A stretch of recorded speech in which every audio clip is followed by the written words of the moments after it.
morning! Kayo po pala ang tita at Auring ni Buboy. Ako po si Sunshine Felix, ang teacher ni Buboy. Kamusta po, ma'am? Kasama ko po ang ate Ana ni Buboy. Kami po ang Mercado family. Kaya lang po, Santos po talaga ang apelido ko. Kapatid ko po yung mother nila. Wow, the more the merrier. O sige, papirma po muna sa attendance natin. Buboy, pasok na tayo. Hi, Buboy! Buboy!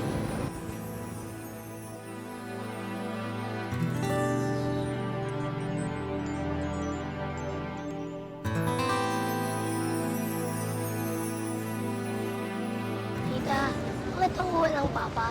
Sila meron. Ha? Kasi, alam mo, Buboy, ang aga-aga ng mga tanong mo na yan na mahirap sagutin. Ha? Diba, nasa heaven na si Papa. Ma'am, pasensya na kayo, mama. Sige na, Buboy, sakay na. Sakay na. Naku, boy, ang dumi ng kamay mo. Ang dumi nga. Ay, ayusin mo muna nga, anak. Daddy, gusto kita. Tita, bakit yun walang mama? Buboy, maraming dahilan. Baka yung mama niya nagkatrabaho o kaya nag-aalaga ng baby sa bahay. Bakit yun walang papa? Eh, may mama naman. Ay, naku, Buboy, ewan ko. Iba na talaga ang family ngayon, Buboy. Katulad din Alex. Lola niya ang kasama niya, wala siyang nanay, wala siyang tatay. Family pa rin sila. Parang kayo, si Tita Auring, si Ana, ikaw. Kahit nasa malayo ang mama mo, tapos yung papa mo nasa heaven na, family pa rin kayo. Ano po yung family? Magkakasama? Ang family, nagmamahalan, nag-aalaga sa isa't isa, parang yung ginagawa ni ate mo sa'yo kanina. Di ba po dapat pag ang family nagkakasama pag nagmamahalan? Minsan, Ana, kailangan magsakripisyo, kailangan umalis ang isa sa pamilya. Pero hindi naman dahil sa umalis, hindi ka na mahal. Sabi ni mama sa cellphone, I love you, Bubu. O, di ba? Kahit malayo si mama mo, love ka niya talaga.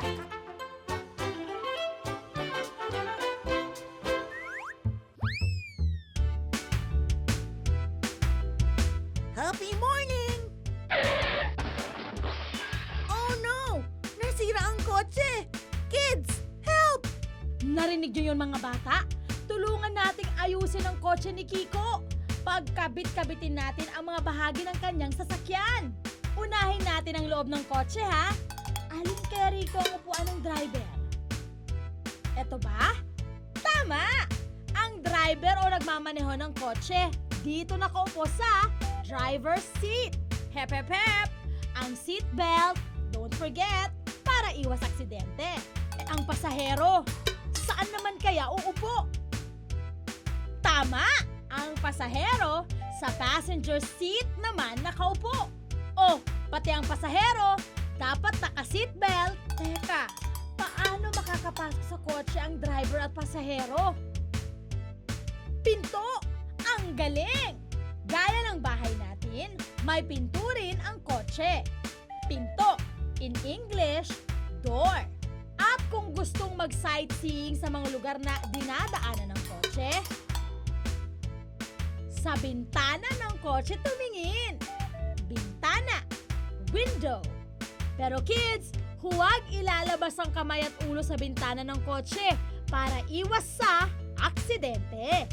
Teka, parang may kulang pa. Aha! Gulong! Pampaandar ng kotse. Gulong. Sa Ingles, wheel. At kung umulan man habang nagmamaneho, no problem. Sa tulong ng wiper, malinaw pa rin makikita ng driver ang daanan.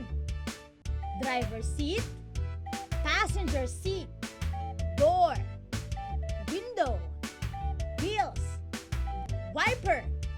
Ayan! Kumpleto at maayos na ulit ang kotse ni Kiko. Salamat sa inyo! Tanong, ano ang tanong? Sabihin niya sa akin ako ay... Happy morning, kids! May tanong ang caller natin ngayon. Bulatelino, totoo po bang sobrang maalaga sa mga anak ang mga penguins? Naku, alam na alam ko ang sagot dyan. Kids, Sila ang Emperor Penguins, ang pinakamalaking uri ng penguin sa buong mundo. Nakatira ang mga Emperor Penguin sa kontinente ng Antarctica. Hindi gaya ng ibang ibon, isang itlog lang sa loob ng isang taon ang nailalabas ng mga Emperor Penguin. Kaya sobrang iniingatan nila ang kanilang mga itlog. Ang mga Daddy Emperor Penguin ang naglilimlim ng itlog. Tinitiis ni Daddy Penguin ang lamig at ang gutom, mabigyan lang ng proteksyon at init ang itlog. Saan ba nagpupunta ang Mami Penguin? Naku, mahigit 3 buwang naglalakad ang Mami Emperor Penguin para maghanap ng makakain kasama ng iba pang mga Mami Penguin. Malayo kasi sa kanilang breeding ground ang dagat na pinagkukunan nila ng pagkain. Kahit mapanganib ang dagat, baliwala ito sa mga Mami Emperor Penguin. 4 na buwan ang hihintay ng mga Emperor Penguin.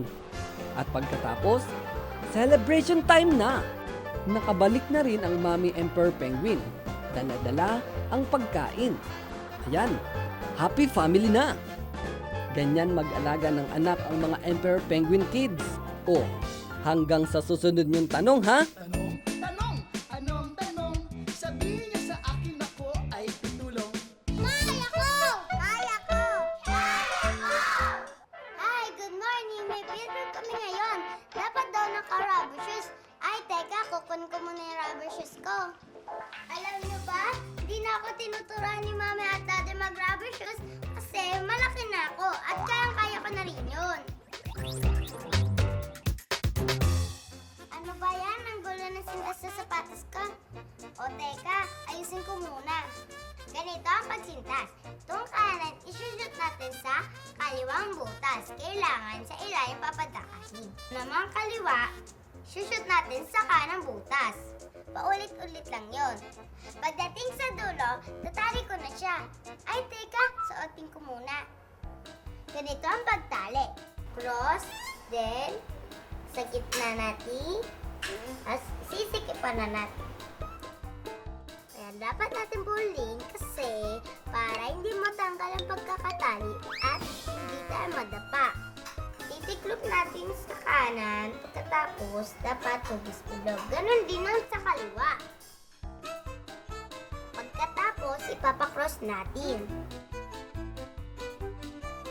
Tapos, kunin natin siya sa gitna. Pagkatapos, sikpitan na natin. Ganon din ang gagawin sa isa pa.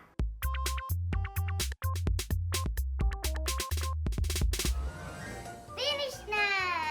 O, diba? Kayang-kaya ko na magtali ng sintas sa sapatos ko.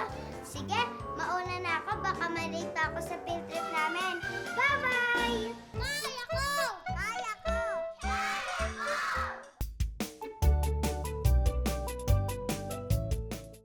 Good morning!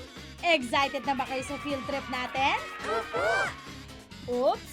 Bago umalis, head count muna ha!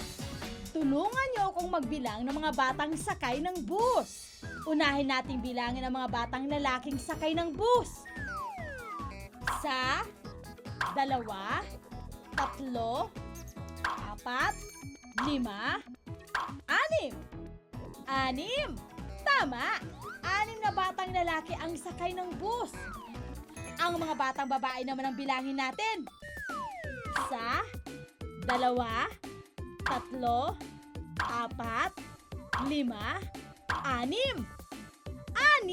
6 na batang babae ang sakay ng bus.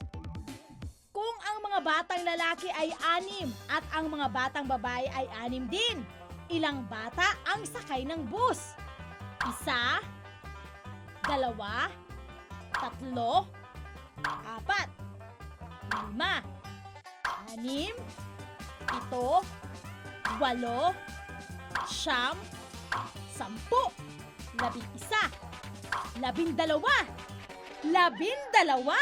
11, 12 bata ang sakay ng bus. Ang galing! Nabilang na natin ang mga batang kasama sa field trip. Happy trip!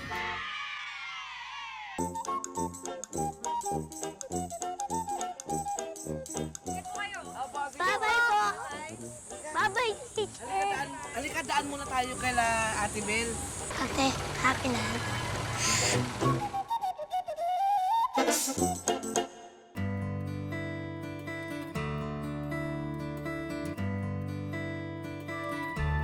Bel?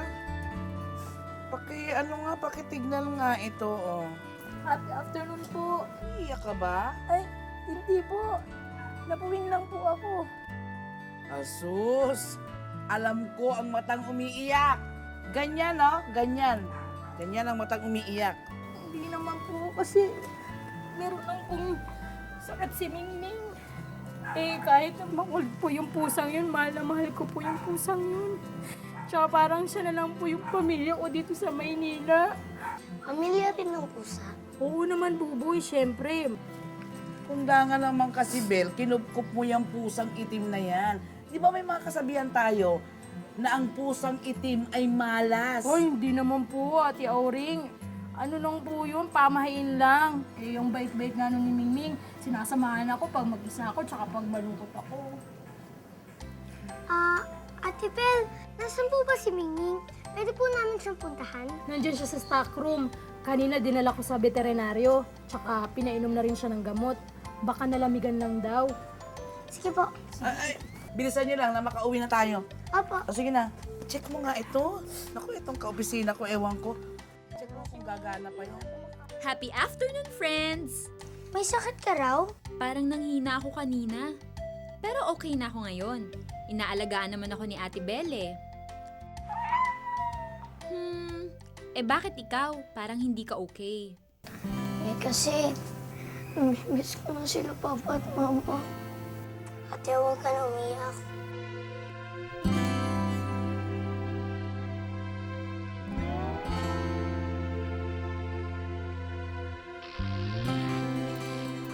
Happy Land!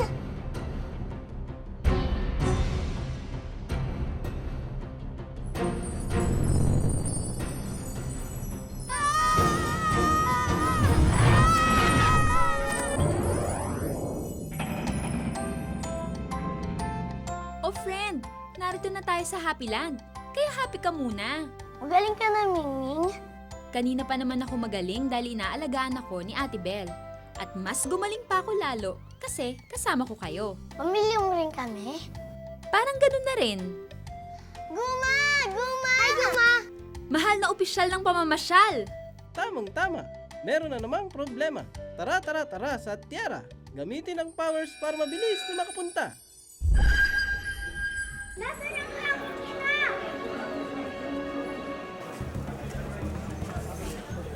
Ano nangyayari dito? Bakit nagkakagulo? Ngayon pala. Pasensya na at di ko kayo maaasikaso. Ano ang kaguluhan dito? Binibining Marga de Alaga. Naku, Mingming, opisyal Guma, nawawala ang mahal na Elena de Reina. Ano? Kailangang iniwan niya.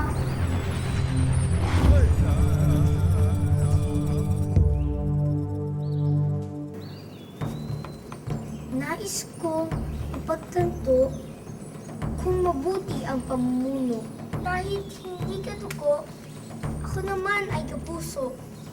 Kahit hindi nakikita, ako ay nadarama. Ang iyong ina, pagkat mahal ka, laging mag-aalaga. Hala. Ang mahal na Elena de Reina. Isang palaisipan na naman ang dala-dala. Nasaan ang aking ina? Naku po kami, Rolando! Halika, tumayo ka muna at dadamutin kita. Sakit. Masakit. Maraming salamat. Para kayong aking ina. Paano tayo makatulong? Mahilig nga sa mga pagsubok at laro ang mahal na Elena de Reina. Noon, nagpanggap siyang isang bulaklak. Nung minsan, bato naman. Ginagawa niya ito para subukan ng ugali o kakayahan ng mga bagong opisyal sa angkan ng mga halamang ugat. Ang Reyna ay sa isang tanda makikilala. Ang tatak ng Happy Land na kumikinang. Tara, hanapin natin ang mga narina. Roma, Mingming! Ikaw ba ang mahal na Elena de Reina? Baka naman ikaw ang mahal na Reyna. Wala namang kabuhay-buhay. Ana Reyna? Hindi ako. Tignan mo, wala akong tatak.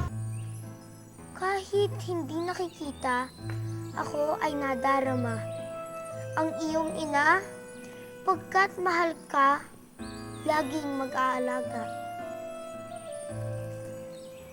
Kumain na po kayo, mahal na Hari Rolando. Mahal na Hari, excuse me po, may titingnan na po po. Anong ginagawa niyo? Bakit?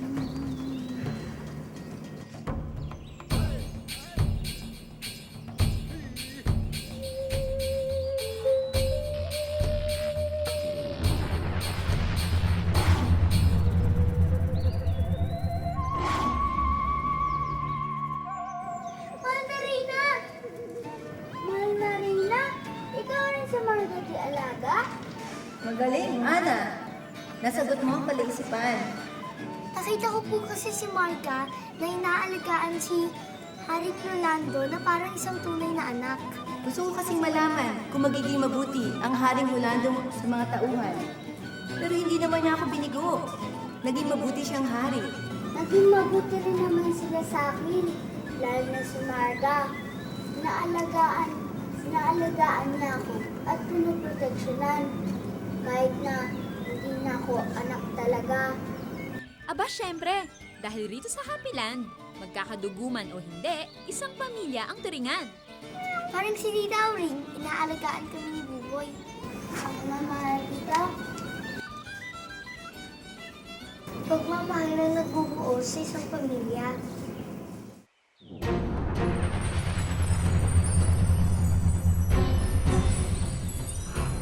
Anak?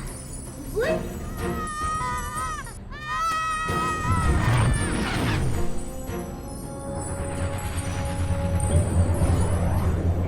Tita Auring! Ika na!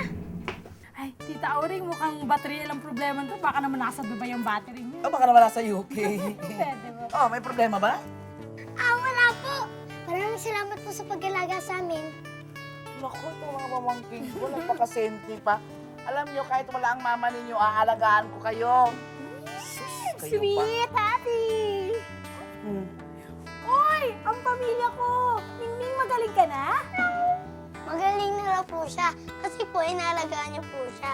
Tsaka raw po, andito kami ni Ate Ana. Aba, ikaw ata, Buboy, ang may sakit eh. Kinakausap mo na ang pusa. Tita, love po namin kayo. I love you rin, oh. I love you rin. Ano bang meron kung sa loob at bigla na lang maging happy ang mood niyo, ha? Happy na. Ay, wala po. Ano sabi mo? Wala po. Hindi, sabihin mo, ano sabi mo? Wala. Tama? Wala po. Happy lang, sabi niya.